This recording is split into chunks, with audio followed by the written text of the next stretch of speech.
본격적으로 본안에 관해서 판단합니다. 먼저 시간 순으로 앞서 발생한 알선수재 혐의 유무죄 여부에 관해서 판단하겠습니다. 첫째, 이 사건 알선수재 혐의 공소사실 중 김대령으로부터 현금 1,500만 원 및 상품권 600만 원을 수수했다는 부분과 관련해서 피고인은 이 부분에 부합하는 직접 증거는 김대령의 진술이 유일한데 김대령의 진술은 신빙성이 없는 허위 주장일 뿐이라고 다투고 있습니다.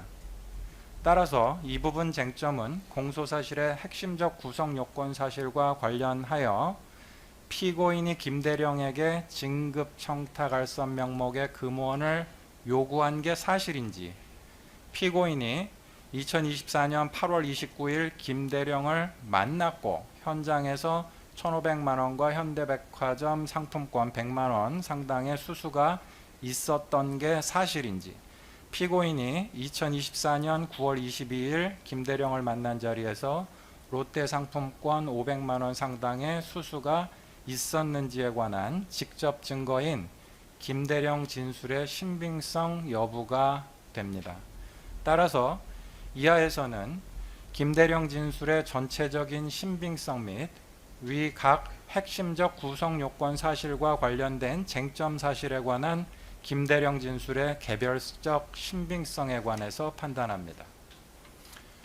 먼저 김대령 진술의 전체적인 신빙성과 관련해서는 이 법원의 증거조사 결과 인정되는 다음과 같은 사정, 즉 첫째, 김대령의 진술이 주요 부분에서 일관되고 그 과정이나 정황과 관련하여 일부 번복된 부분이 있으나 그 번복 경위가 부자연스럽지 않고 번복하는 사유도 경험칙과 배치되지 않는 점. 둘째, 김대령의 주요 진술이 계좌거래 내역, 카드 사용 내역, 상품권 판매 내역, 텔레그램 통화 내역 등 객관적인 증거에도 부합하는 점.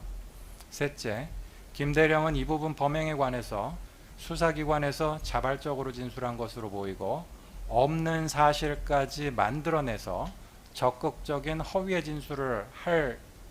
진술까지 할 정도로 수사기관의 회유나 압박을 받았다고 볼 만한 사정은 확인되지 않는 점 등을 종합해보면 김대령 진술의 전체적인 신빙성의 기초는 인정된다고 보입니다.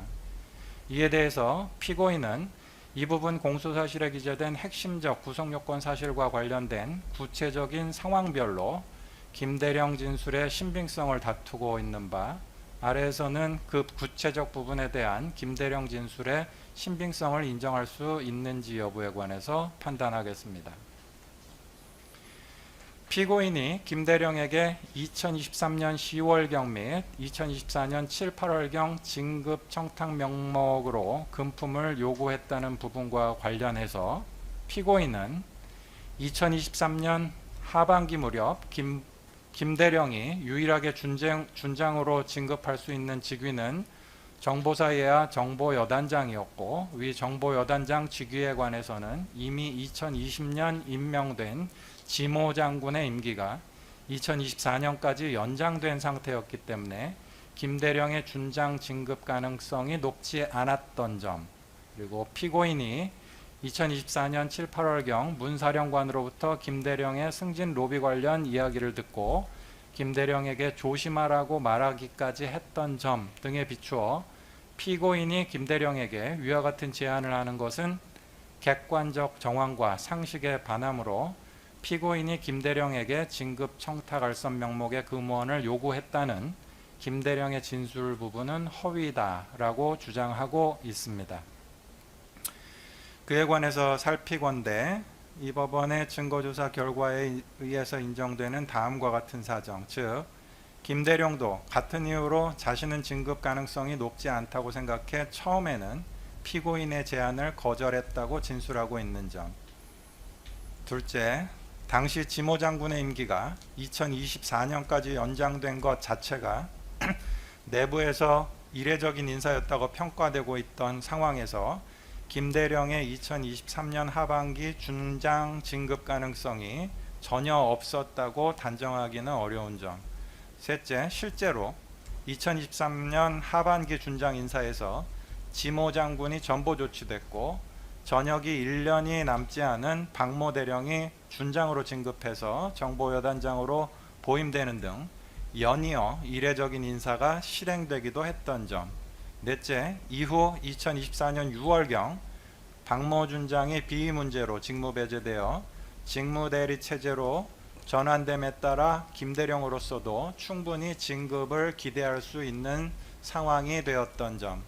다섯째, 피고인이 김대령에게 진급 청탁을 다른 사람에게는 하지 말라는 것과 자신이 진급 청탁에 힘써주겠다고 하는 것 사이에 서로 연관성이 있다고 보기 어려운 점 등을 종합해서 보면 피고인의 금품 요구 상황에 관한 김대령의 진술은 자연스럽고 이후 진행된 객관적인 인사 상황에도 부합하므로 김대령 진술의 전체적인 신빙성이 탄핵된다고 볼 수 없습니다.